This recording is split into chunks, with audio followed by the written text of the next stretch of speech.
Looking back on it as I start to get older and start to take self-improvement even more seriously and got rid of that last vestige of hater in me, that phrase stuck with me. And I'm surprised by it, but it is one of the questions I ask myself every single day, multiple times a day. I'm always looking for that win, okay?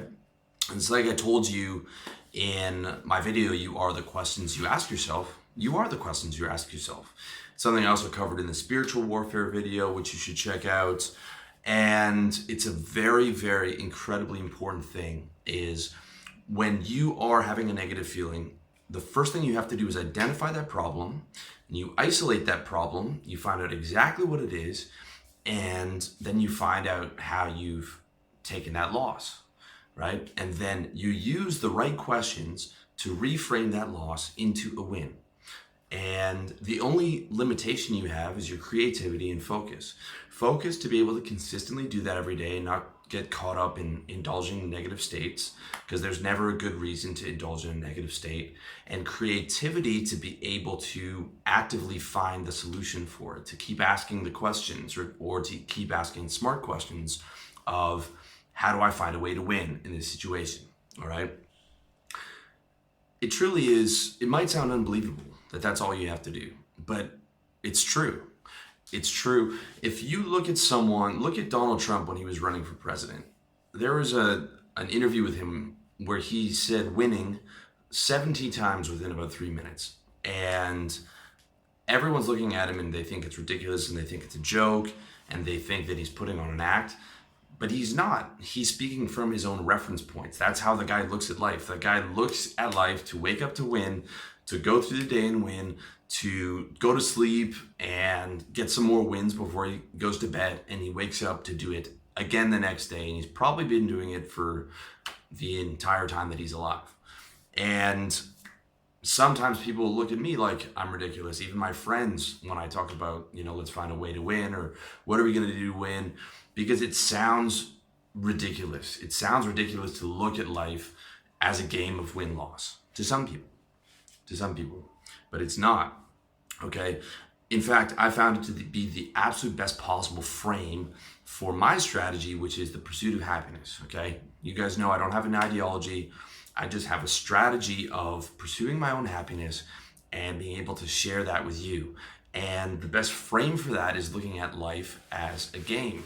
Life can be very serious and depressing when you just look at what's in front of you. But when you look at it as a game to be won, now all that suffering takes on meaning, right?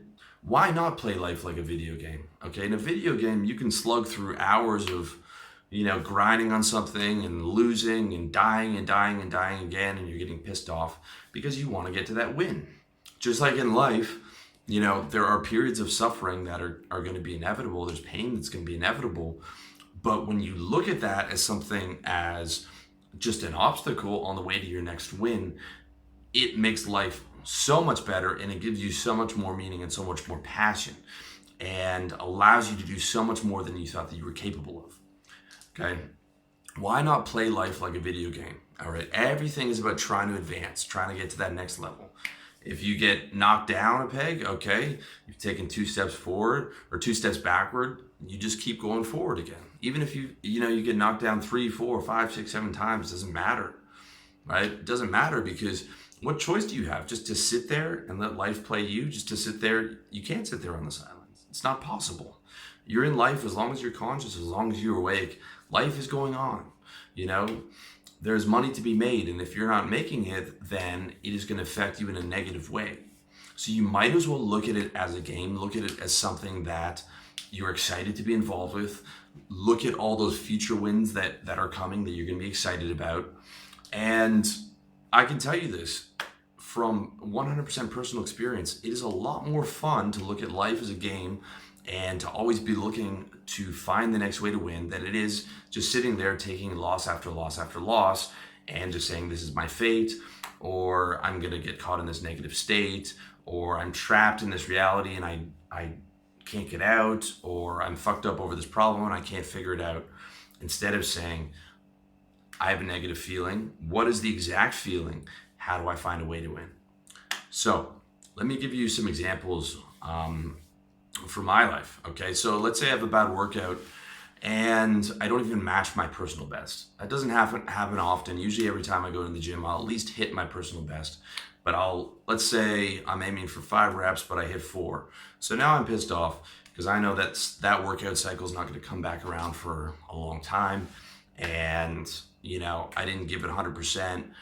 So what I'm going to do is I'm going to go back home, and on the drive home, I'll probably be pissed off, but I'm going to go home and I'm going to take that frustration and I'm going to work extra hard on my business so that by the end of the day, instead of feeling shitty because I didn't reach my potential, I feel good because I made up for it in another area.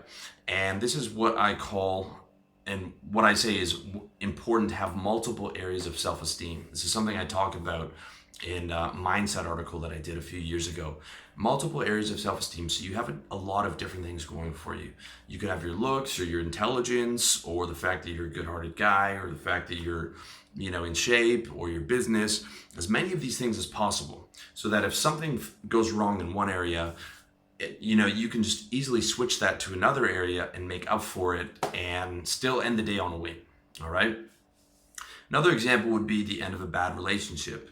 And I know that a ton of you guys are going through that right now because of the amount of comments that I get anytime I do something on love or how to get over a girl. In fact, I would say it's probably the number one, at least top 3 problems for every guy is being fucked up over a girl or being fucked up over some things that are going on with women.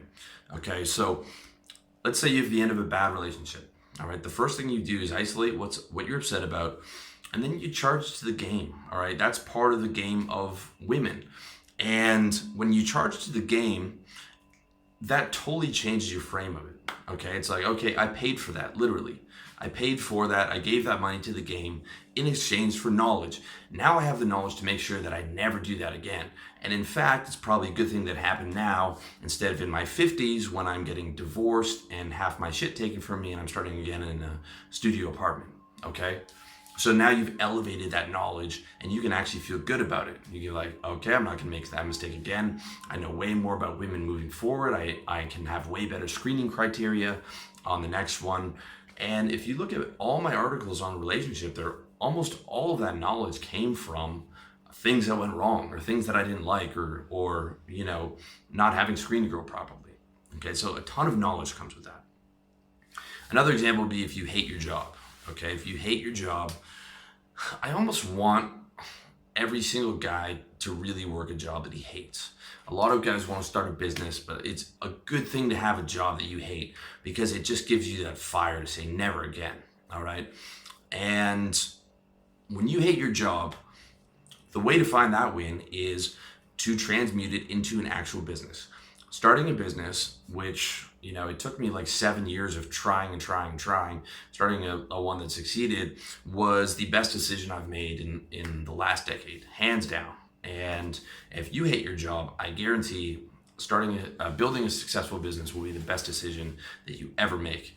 And I'm glad that I hated my job so much. I'm glad that I hated every other job because if I was just comfortable, who knows, I might have just settled for something mediocre. I might have just settled for that and not had the life that I have now, which is way better than it used to be.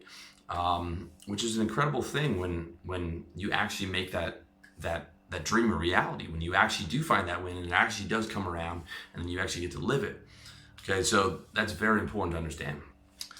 And lastly, I'll give you an example. I had the flu about a month ago and it was one of the worst that I've ever had. I thought I might have had dengue fever because I couldn't fucking move. So I was like, maybe I might just die here. But basically I was bedridden for 3 days. I mean, getting up to go get a glass of water was a fucking struggle. So what I did was I was like, okay, I'm going to take these. I'm going to be bedridden. I'm going to be feeling like shit. So I might as well do something that I wanted to do for a long time, which was to do a water fast.